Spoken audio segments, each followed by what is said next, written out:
Hey, this is Pamela Riemenschneider. I'm the retail editor for Blue Book Services, and this is the Produce Reporter Week in Review. Greg, we've got our World Cup style going. We've seen a couple of promotions in the fresh produce industry. Avocados from Mexico is planning free guacamole if the USA or Mexico make it into the finals. Right, those chances are extremely slim. Yeah, you know what though? Chipotle is gonna give something free. I can't remember for every goal scored by the USA or Mexico. So maybe that will be a little more likely. But I mean, we can always aim high. I perhaps maybe am going with a more of a sure deal to make it a Yeah, I little. think you and I both have among the favorites. Yeah, I need to actually. get a Brazil jersey. I'm really psyched to watch them because they have several Arsenal players. So and they traditionally play a very attacking, fun style. So maybe that's on the horizon. I'll be checking the thrift stores. I have a Neymar jersey over here that probably fits you. I should send it to you. Well, enough of soccer. Let's talk a little bit about Anna Marie sent her monthly report over this week. And as always, there was some really interesting stuff in there. One of them was that we're seeing um, canned and frozen take a larger market share from fresh. And actually, this was one of the first times that we've seen fresh at the lowest point, even since before the pandemic. I thought that was a kind of interesting, but it also shows that consumers are, and coincidentally, we also had that news release from the frozen food folks talking about how consumers like frozen food because it helps them minimize food waste and eat more produce. I mean, all forms matter, but do they once IFPA takes over? That's a I good know that's question. a good question. The numbers show that fresh is the lowest it's been since they started tracking this in 2019, and canned and frozen are each the highest respectively. So I think the message is coming through that consumers are starting to make serious adjustments to where and what they're buying. And we can't have expected that they wouldn't be making these changes. That Well, it and doesn't necessarily have to be a bad thing for fresh produce because people can still continue to buy fresh and supplement with and maybe even buy extra canned and frozen. I mean, I switched my dogs over to canned green beans on their diets, and that's in addition to the produce I buy for our people. well, one thing that I picked out of the report when I was glancing over it was that canned and frozen have both had double-digit price increases, and fresh produce is not quite up there. And so I think that's an opportunity for the fresh produce industry to remind people that actually we have not had the same kind of inflation that you're seeing in the rest of the store. And you can, I mean, you could stock up. Maybe people are putting a little away for a rainy day and trying to stock up. I know I've done my share of, flour hoarding and sugar hoarding. Apparently sugar is supposed to be short this winter, but whatever. I don't know. I'm I think it's really it's price, and a double digit increase on a 50-cent can is still taking it to 60 cents. So right. that I mean that's in actual dollars, it's not significant, and you can save money that way.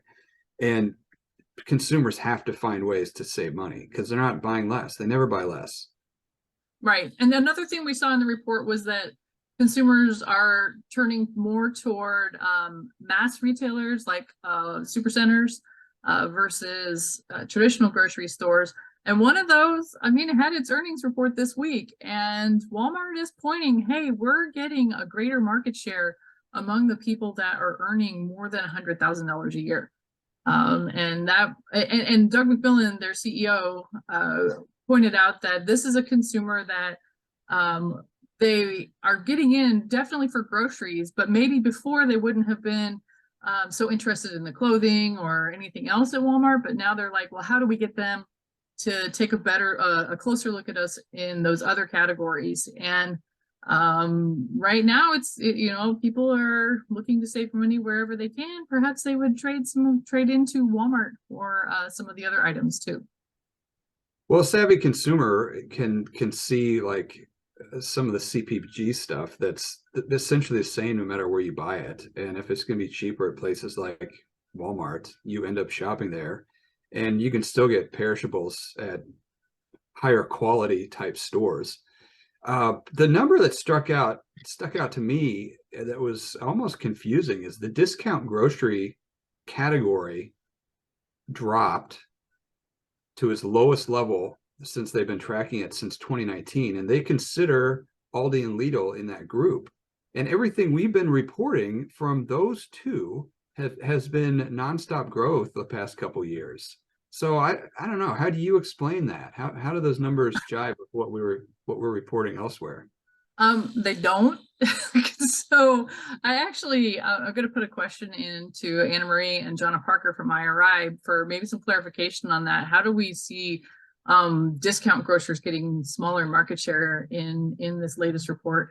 And the only thing I could spitball is you mentioned it, CPG items are typically not the same at a discounter. So if someone wants to do a one-stop shop, they would probably go to more to a mass merchant than try to make two trips, like going to Aldi for the things that they don't care about being in private label and then going to a different store for the things they do care about. That's the only thing I've got. I'm gonna have to ask them because that is a really good question. Because with gas prices coming down, the argument has been that people are willing to drive around more rather than go to the one-stop shop.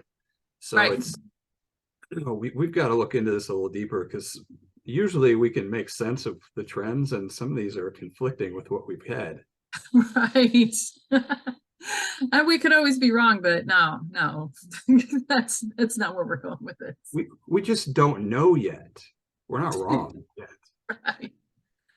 We also saw this week, I mean, the Kroger and Albertsons thing is kind of slogging on. A judge let the dividends go through. That was contested in court. But another rumored merger, I'm gonna have to do some reporting on. Apparently, the Wall Street Journal says that Southeastern Grocers is ready to put itself up for sale. And as a reminder, Southeastern Grocers recently canceled an IPO. They had planned on going public last summer, canceled that. They've been doing a lot of cosmetic flips on some of their Winn-Dixie stores. They've been expanding that Fresco y Mas Hispanic banner, and so I think that's really interesting to see. Although there is one obvious buyer that's probably not going to touch it right now. A chain that doesn't have a big presence in the Southeast down into Florida, because they're a little busy right now dealing with the FD.